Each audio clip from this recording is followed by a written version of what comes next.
अंग्रेजों के बड़े चहीते थे वो, और आज तक ये रहस्य का एक विषय है कि उनके पास वो संपत्ति आई कहां से।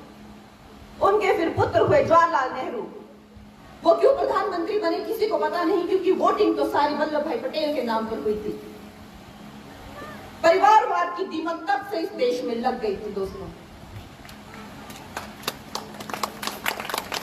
उसके बाद उनकी बेटी हुई इंदिरा गांधी, जिसने इस देश को खुली जेल बना दिया, और हमारे संविधान में यह कहा जाता है उतना बड़ा तानाशाह आज तक हुआ था ना हुआ है। फिर उनके सपूत हुए संजय जी, जिन्होंने लोगों को पकड़ पकड़ कर उनकी नसबंदी की और ना जाने कितने उन पर और जुल्म किए, अन्याय किए।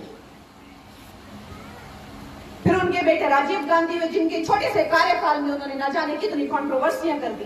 फिर उनकी इटालियन वाइफ आई, जिन्होंने कहा कि अब मैं यहाँ इटालियन सरकार चलाऊंगी। ये मजाक बन के रह गया है देश। ये परिवारवाद है या कोई भद्दा कोई मजाक है इस देश के साथ?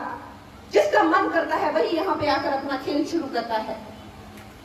क्या हमारे 140 करोड़ लोगों में किसी में इतनी योग्यता नहीं है कि हम सरकार चला सके? अपने देशवासी आजादी के बाद अभी भी हमारे में कहीं ना कहीं वो गुलामी का चिन्ह था 2014 तक, जबकि हम अपनी सरकार नहीं बना सके। और फिर भी बाहर के ही लोग जो है, अंतर्राष्ट्रीय लोग, अंतर्राष्ट्रीय सरकारें यहाँ पे चल रही थी दोस्तों।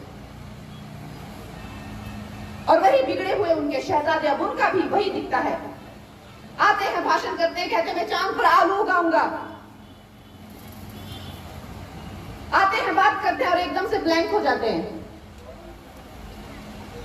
एक दिन तो आया मोदी जी को उन्होंने हक कर लिया और फिर जाते जाते आंख मार के गए। कार्टून नेटवर्क जैसे मानो कोई कार्टून हो, एक हास्य पात्र बन के सबके लिए रह गए हैं वो और हमारे विपक्ष के सारे लोग। मैं मानती हूं कि कांग्रेस में कोई और भी लोग हो सकते थे जो कि वो पदवी जो है उसके वो हकदार हैं, लेकिन वो नहीं ले सकते, क्योंकि ये राजा बेटा कहते हैं कि हमें ही चाहिए, हम ही करेंगे, चाहे जनता को चाहिए चाहे नहीं ले। बार बार लॉन्च होते हैं, ये बार बार इनको लॉन्च किया जाता है। ऐसे ही वो तेजस्वी यादव मछली उछाल उछाल के खाते हैं। तो तरीका होता है खाना खाने का। बिगड़े हुए बच्चे, साफ दिखता है कि ज्यादा दौलत, शोहरत, ऐशो आराम ने इनको बिगाड़ दिया है।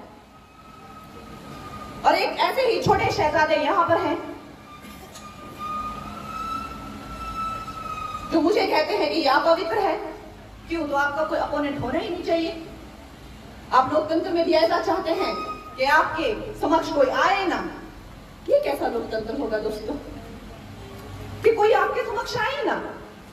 और अगर आता तो आपको कहना चाहिए था कि मैं अपनी बहन का आदर से सम्मान करता हूं कि ये बेटी वापस आई है, जिसके मेरे पिताजी वीरभद्र जी मेरा बड़ा सम्मान करते थे, मेरे लिए बड़ी अच्छी और प्रिय बातें बोलते थे। उनको भी अपने पिताजी के पद चिन्हों पर चलना चाहिए था। लेकिन उन्होंने क्या किया? वही जो एक राजा बेटा से उम्मीद होती है, उन्होंने वही काम किया। अपशब्द कहे और सारा देश हैरान है कि वो बेटी, वो कंगना, चाहे मैं राजस्थान चली जाऊं, चाहे मैं बंगाल चली जाऊं, चाहे मैं दिल्ली चली जाऊं, चाहे मैं मणिपुर चली जाऊं, ऐसा लगता है कि जैसे मानो इतना प्यार, इतना सम्मान शायद मैं दावे से कह सकती हूँ, अगर अमिताभ बच्चन जी के बाद आज किसी को इंडस्ट्री में मिलता है तो वो मुझे मिलता है।